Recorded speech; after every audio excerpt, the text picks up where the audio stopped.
Hello दोस्तों, स्वागत है GK Vikram study roof channel में आप सबका।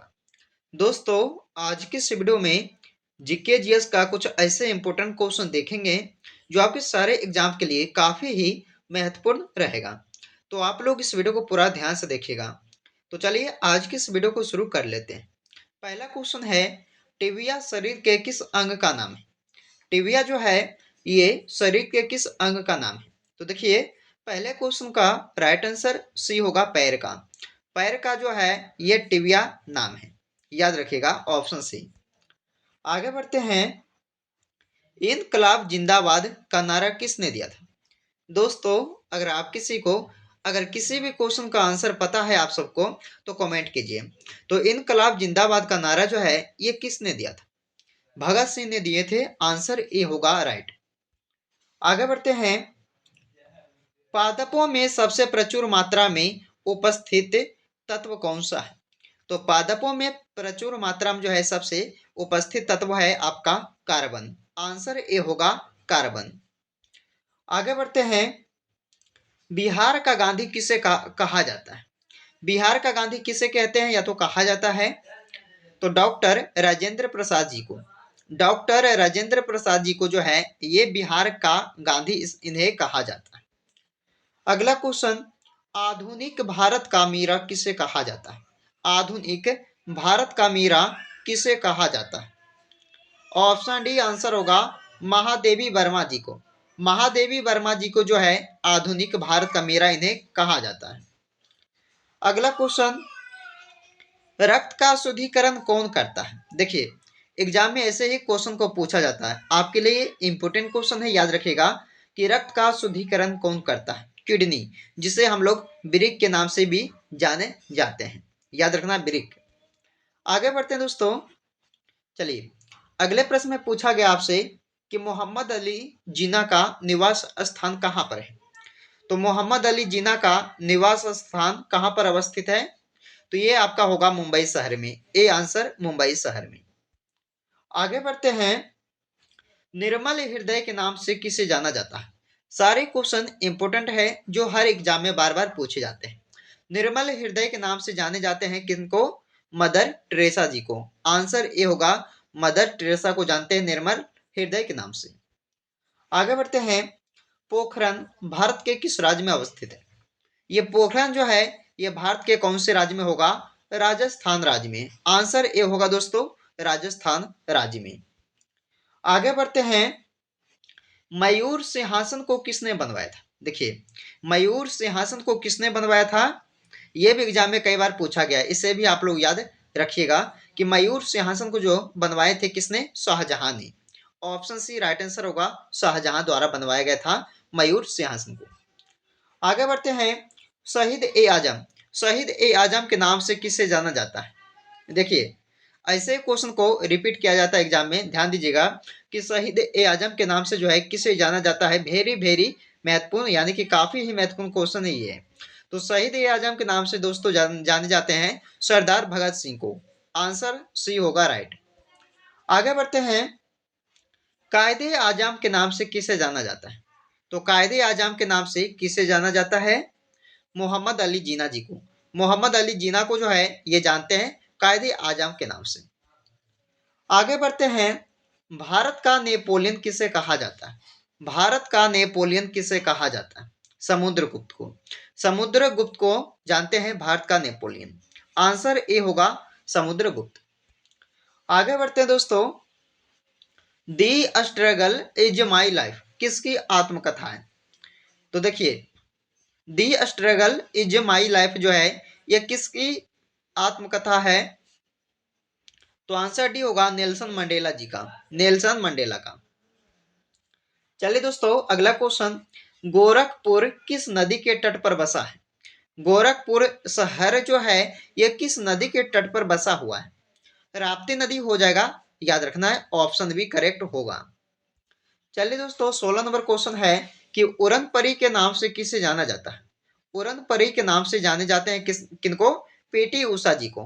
पीटी उषा जी को जो है ये उड़न परी के नाम से इन्हें जानते हैं।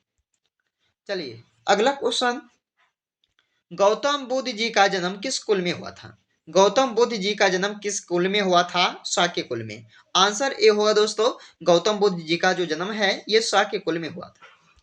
आगे बढ़ते हैं, जबलपुर किस नदी के तट पर बसा हुआ है?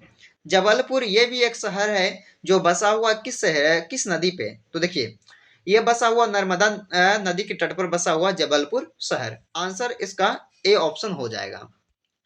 चलिए दोस्तों 19 नंबर क्वेश्चन, भारत में तंबाकू की खेती किसने प्रारंभ की थी? जो है ये भारत में जो तंबाकू की खेती है ये जो है किसने शुरू किया था? तो पुर्तगालियों ने। आंसर डी आप लोग कीजिएगा दोस्तों। पुर्तगालियों ने किए थे तंबाकू की खेती शुरू, कहाँ पे? तो भारत में। अगला क्वेश्चन, अदीना मस्जिद कहाँ पर स्थित है?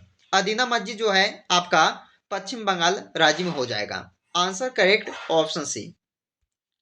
21 नंबर क्वेश्चन, शांति निकेतन का संबंध किस व्यक्ति से है? शांति निकेतन का संबंध ये किस व्यक्ति से है? तो रविंद्रनाथ टैगोर जी से है शांति निकेतन का संबंध। आंसर आप लोग ऑप्शन सी कीजिएगा। आगे बढ़ते हैं, बाउल किस राज्य का प्रमुख लोक नृत्य है? देखिए बाउल जो है दोस्तों ये जो है एक प्रमुख लोक नृत्य है, लेकिन किस राज्य का ये आप सभी को बताना है। देखिए तो कौन सा राज्य का हो जाएगा? तो पश्चिम बंगाल राज्य का हो जाएगा, यानी कि आंसर डी आप सभी का होगा। आगे बढ़ते हैं, चेचक रोग किसके कारण होता है? चेचक रोग ये विषाणु के कारण होता है, याद रखिएगा ऑप्शन बी होगा, विषाणु के कारण जो है ये चेचक रोग होता है। आगे बढ़ते हैं, जमशेदपुर किस नदी के किनारे अवस्थित है? जमशेदपुर किस नदी के किनारे अवस्थित है? तो याद रखिएगा आंसर डी होगा, स्वर्ण रेखा नदी के किनारे बसा हुआ है जमशेदपुर। आगे बढ़ते हैं, लखनऊ शहर किस नदी के तट पर स्थित है? लखनऊ शहर दोस्तों आपका हो जाएगा गोमती नदी के तट पर। ऑप्शन डी सही हो जाएगा। आगे बढ़ते हैं, अलमाटी बांध कृष्णा नदी पर किस राज्य में अवस्थित है? देखिए अलमाटी बांध जो है ये कृष्णा नदी पर, यहाँ एक क्वेश्चन और बनता है दोस्तों, पूछा जाएगा कि अलमाटी बांध जो है किस नदी पर है? तो ये होगा कृष्णा नदी पर, लेकिन कौन सा राज्य में है? तो ये भी याद रखना है कर्नाटक राज्य में। ऑप्शन नंबर सी करेक्ट हो जाएगा। आगे बढ़ते हैं, गोरा उपन्यास के लेखक कौन है? देखिए गोरा उपन्यास के लेखक जो है ये कौन हो जाएंगे? तो देखिए दोस्तों आंसर कीजिएगा आप सब, ऑप्शन डी रविंद्रनाथ टैगोर जी। रविंद्रनाथ टैगोर जो हैं ये गोरा उपन्यास के लेखक हैं। आगे बढ़ते हैं, संपूर्ण क्रांति का नेतृत्व किसने किया था? संपूर्ण क्रांति का नेतृत्व किसने किया था? जयप्रकाश नारायण जी ने। जयप्रकाश नारायण द्वारा जो है संपूर्ण क्रांति का नेतृत्व किया गया था। आगे बढ़ते हैं, बिंदुसार का संबंध किस राजवंश से है? बिंदुसार का संबंध जो है ये दोस्तों आप सभी का हो जाएगा मौर्य वंश से। आंसर ए होगा मौर्य वंश से। अगला क्वेश्चन देखिए कि ग्रहों की गति के नियम का प्रतिपादन किसने किया था? ग्रहों की गति के नियम का प्रतिपादन किसने किया था? तो कैपलर ने किया था। कैपलर, आंसर डी होगा आपका, कैपलर द्वारा किया गया था प्रतिपादन किसका? तो ग्रहों की गति के नियम का। आगे बढ़ते हैं, देवदास उपन्यास के लेखक कौन है? देवदास उपन्यास के लेखक कौन कहलाएंगे? शरत चंद्र चटर्जी। आंसर डी होगा दोस्तों, शरत चंद्र चटर्जी जो है ये देवदास उपन्यास के लेखक कहलाते हैं। ऑप्शन नंबर डी सही होगा। आगे बढ़ते हैं, सुभाष चंद्र बोस का जन्म कहां पर हुआ था? सुभाष चंद्र बोस जी का जन्म हुआ था कहां? कटक शहर में। कटक में हुआ था दोस्तों, याद रखिएगा ऑप्शन नंबर ए सही होगा। आगे बढ़ते हैं, वेदों की ओर लौटो का नारा किसने दिया था?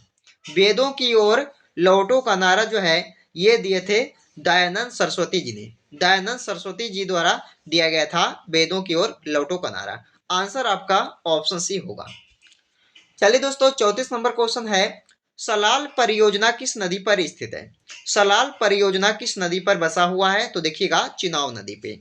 आंसर आपका ऑप्शन सी होगा चिनाब नदी। चलिए दोस्तों इस वीडियो का अंतिम क्वेश्चन देख लेते हैं और इसका जवाब जो है आप सभी को कमेंट बॉक्स में देना होगा।